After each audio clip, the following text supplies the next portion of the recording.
What's so delightful about kids, you never know where they're going to take you in a children's sermon.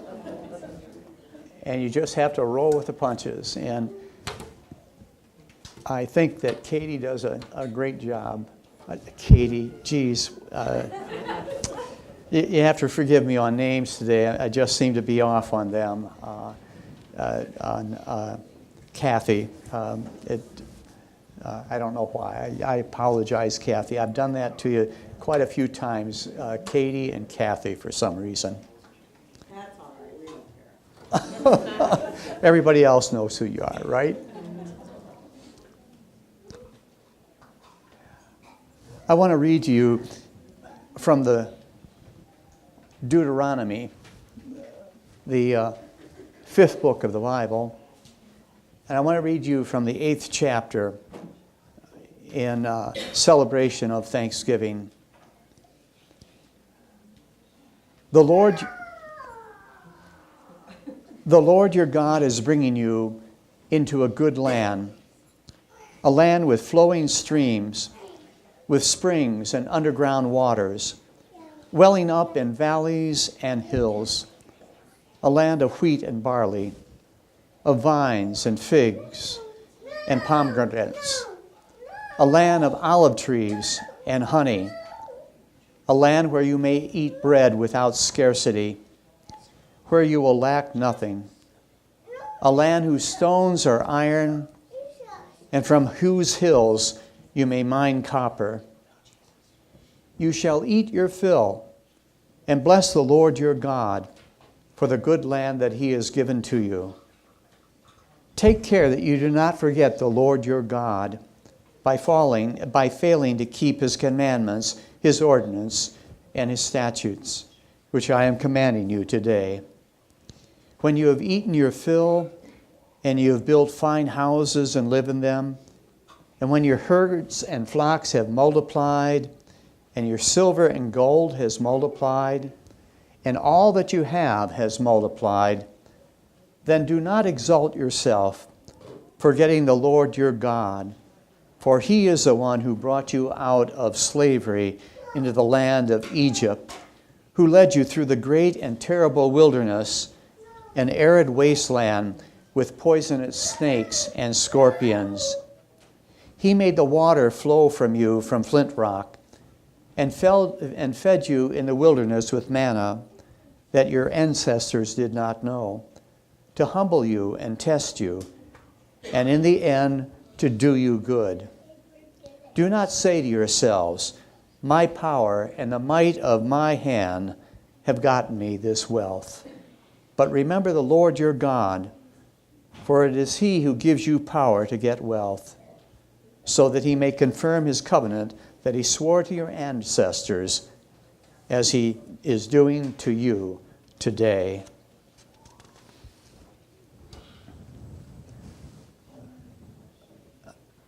To me, these are some of the most beautiful words to be found in the Old Testament.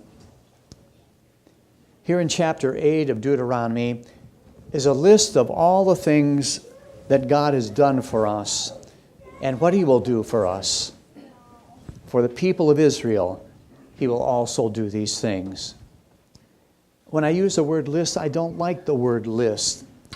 It's a flat word, a thin word, something that's very common, like the shopping list that I often take to the grocery store every week.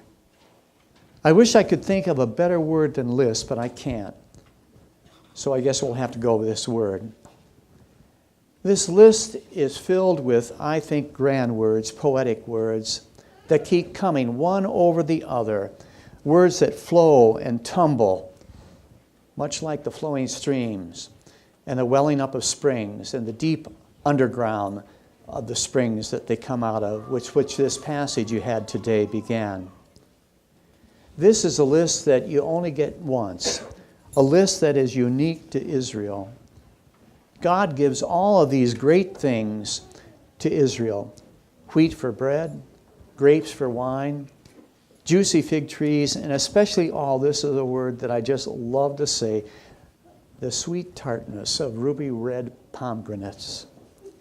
If you've ever cut into a pomegranate, it is just a terrific feeling to see all those little seeds, ruby red seeds, and their sweet tartness. I really like them that way. And there is olive oil that he gives to Israel, and honey. And all these gifts from God, they come on and they flow and flow and flow. There seems to be no end to them. And our passage says that God is placing Israel in a land where they may eat bread without scarcity, where they will lack nothing. For Israel, there is no end to God's blessings. And what must the people of Israel especially remember? That all of these gifts are from God. And they are gifts, purely gifts. There's nothing that they have done on their own doing for these gifts. They are completely the work of God. He and only He has blessed Israel. And therefore God says, don't you forget, I am the author of all these blessings. Don't you forget, don't you think for a moment, don't you say to yourself that my power and my might has gotten me all of this wealth. But remember, it is the Lord your God who gives you the power to get this wealth. All blessings, they are a gift from God. We don't earn them. They're not rightly ours. They are ours only because God has loved us. And that is the first thing to remember. All of our blessings come from God, not because of our own power and might. We need to remember out of what situation also this people and we received this blessing that comes from God. Listen for a moment. What is the first situation that Israel was in when they encountered God? Their situation was that they had lost all hope. They were living, as our passage says today, in a house of slavery in Egypt. So God's first gift to the people of Israel was to free them from slavery. And his second gift, it was to guide them across the wilderness on this dangerous journey that they took to the promised land. And I want to quote this journey, what he says about it. He says, this land that they passed through was a great and terrible wilderness, an arid wasteland filled with poisonous snakes and scorpions. If you've ever been out in the South Dakota, in western South Dakota, where you get to what they call all those hills before you get to Rapid City, before you get to the mountains there, it is just desolate. These hills that go up, you touch them and they fall down. There's nothing there. I don't know why I can't think of the name of it right now. The Badlands. And the Badlands, when you look at them, it always reminds me of the arid wasteland that the people of Israel went through on their journey to the promised land. The blessings of freedom, the blessings of safety and protection as they went through the wilderness on their journey, and finally, the blessings of this promised land that they were coming to, and the blessing of all its fruits. These were the three great gifts that God gave to Israel. And God says to them, don't you forget it. And I say to you, don't you forget it. That God's word is not only for Israel, but also for us. For things for us today are no different than they were in Israel's time. Think first of the Pilgrims.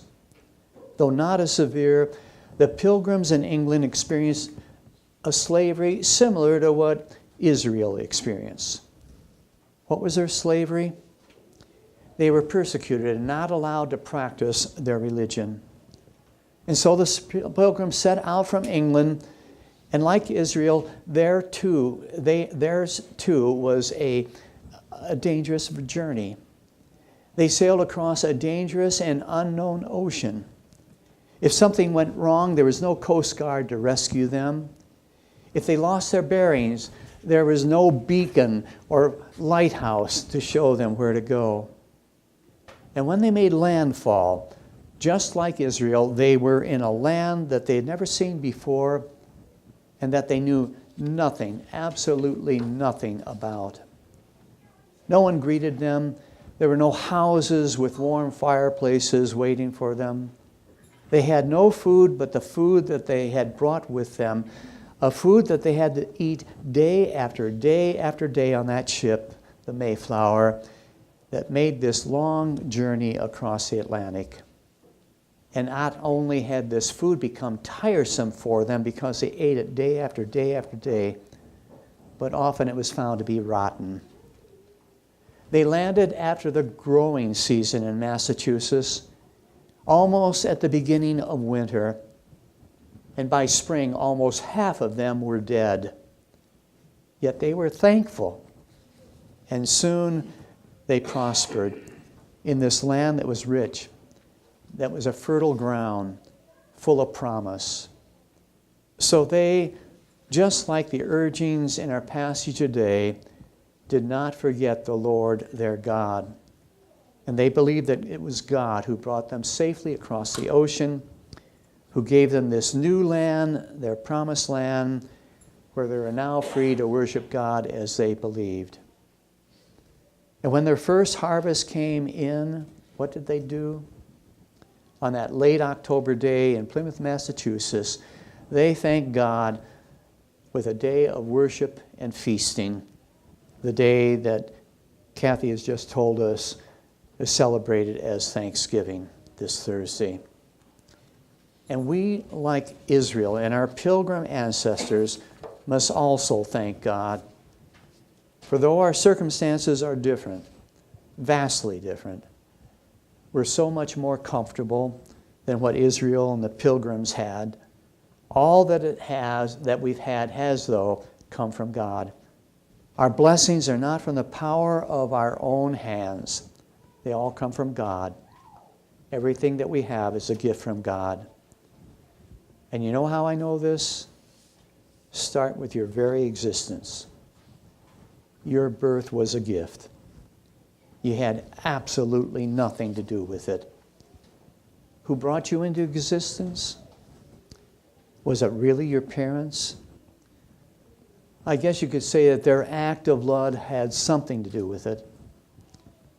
But after this first act by your parents, they had no control over who you would be. You just grew in your mother's body. She did not choose whether you'd be a boy or a girl, whether you'd have blue eyes or brown hair, whether you'd be scrawny or strong, whether you'd be smart or just average. You didn't choose your parents. You didn't choose the place that you'd grow up in. You had absolutely nothing to do with all of these events. These decisions were not yours. Now, I could go on and on about all the things that you are that you have really nothing to do with, that was done by God alone. Who made you? Who are you? Who gave you all of these gifts? Isn't it God? I choose to believe that it is the Lord our God who gave us all this, all that we are, all that we can ever be comes from God. And so I am thankful to God, for He's blessed me with so many people and things, with loving parents who had faith in me, with friends with whom I had tremendous experiences and great adventures, with teachers and professors who mentored me and provided me with just a curious mind, it seemed, with an excellent education, with colleagues in ministry who have permitted me to use all of my talents in so many ways in my ministry, and with a mind that I think is still curious and very eager to learn. And then there are all the material things that have been given to me: a safe and comfortable home, despite the algae in Lake Erie, good fresh water. He keeps me warm when it's cold. He makes me available to me the miracles of science, from electricity to astounding healing drugs. And let me choose about every kind of food that I could ever imagine or eat in this world. Despite charging me for my baggage and giving me less leg room, I can fly from Detroit to Los Angeles, a trip that took many weeks just a century ago, in 5 hours. And how do I do this? All I do is hand over my credit card.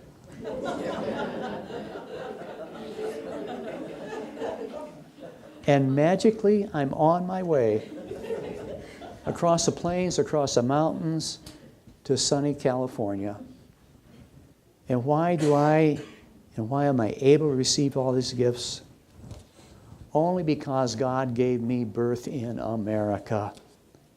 I could just well have been born in Afghanistan or Liberia or on the Gaza Strip, where there's so much war, where people are facing Ebola. Truly, I had no control over my circumstances, and neither do you.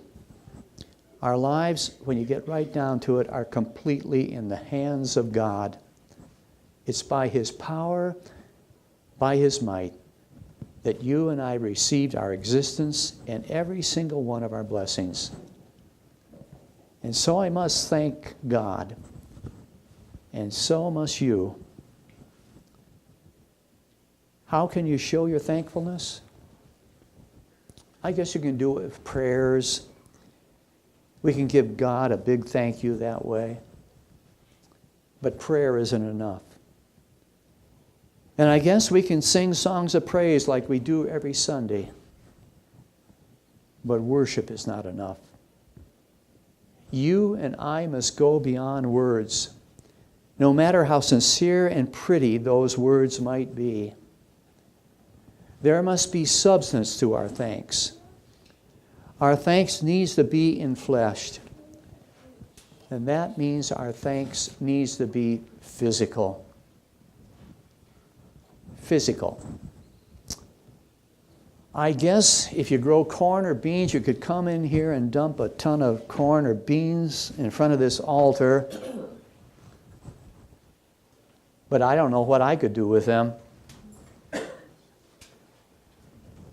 Could we really get them, a ton of beans or corn, to the people that really need them? What is much more easy for me and for you to handle? What can be transferred so easily all over this world? Is it not money? Preachers aren't supposed to talk about money, or people don't like to hear the word money from preachers. But money. That's the only thing that I can think of that can be easily transferred so quickly to so many. So it's money. That's what we need to bring to Sunfire. With money, we can show our thankfulness. With money, we can show our love to God. With money, we can show our love to others who are really in need. And how much money do we need to bring? How much money do we need to put in that basket over there when we come in the door, or that box out there? That's a ticklish question.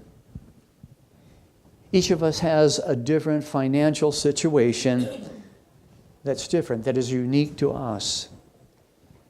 So no general rule can be followed that you should give 10% or it should be some other kind of method of giving. No one can tell you how much you should give. But I know this. We must decide whether we want Sunfire to grow or not. Do we want to stay just as we are, comfortable, just meeting our own needs? Or do we want to really reach out to others? Yes, we are doing a little bit of this reaching out to others. But if we had a full-time pastor, we could do much more. So I ask you, what does God want us to do? To stay comfortable or reach out further to others? And that's what you have to decide. And when you have decided this, when you have decided this question about how much you must give, then you can decide how this congregation is going to be. But what I've talked about this kind of giving is what I call duty giving. With me duty giving, what we are giving and what we're doing is meeting our own obligations and commitments. But there's another kind of giving, and it's thankful giving. It's giving on top of the duty giving of supporting a pastor and this church. Let me explain thankful giving in this way. I once heard this story.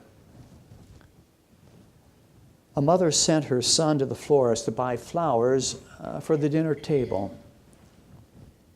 And as he walked home with the flowers, he was afraid that his friends might see him and start making fun of him. But still, he brought the flowers home, and his mother placed the flowers on the dinner table.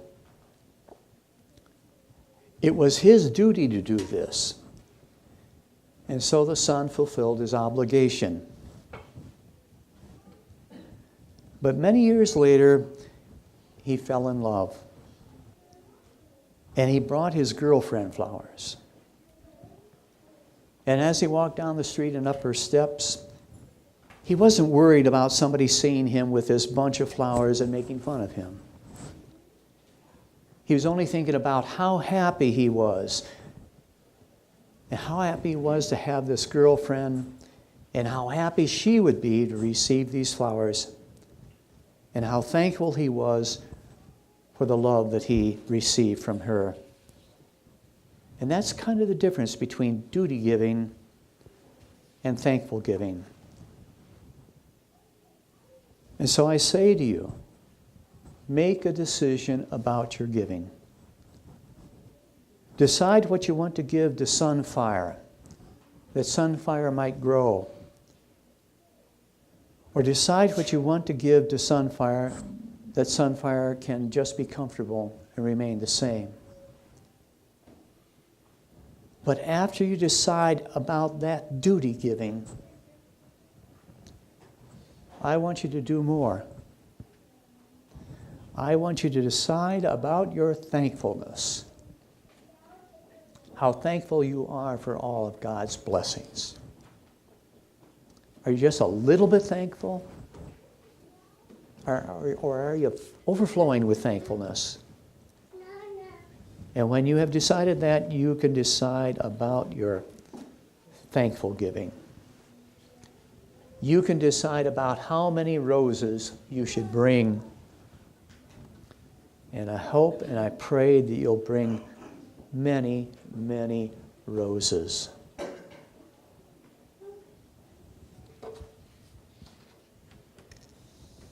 I'm done.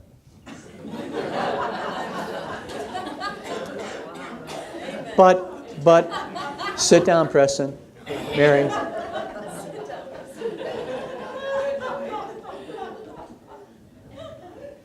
But I'm not done. I haven't discussed this with the vision team, your leadership, but I want to hand out to each one of you today a commitment card. You don't have to sign it. There's no place for a signature. It does have what you might decide to give about duty giving and thankful giving, and you can write it down on this card. And then you can fold the card and cut it in half And the top half you can put on your refrigerator door as a reminder.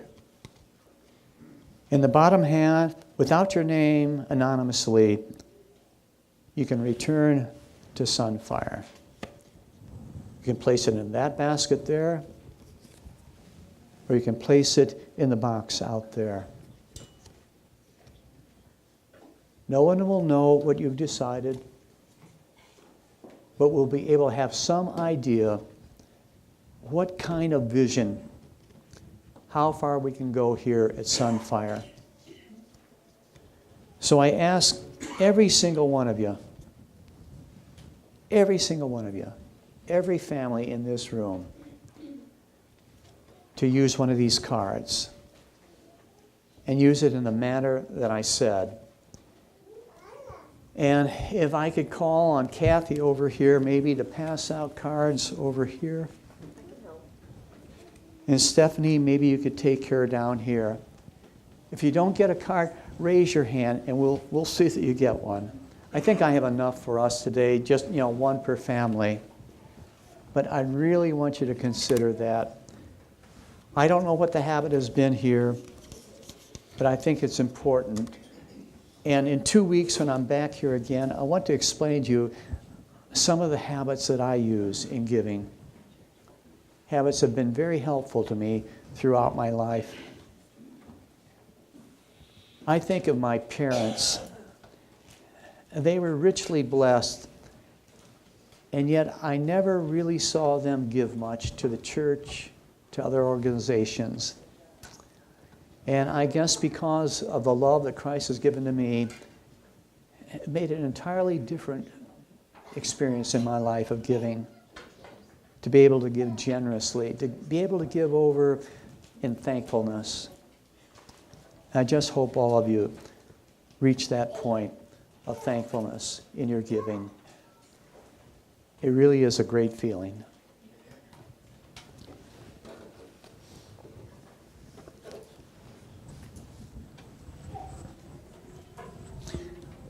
Oh, I'll bring them back next week.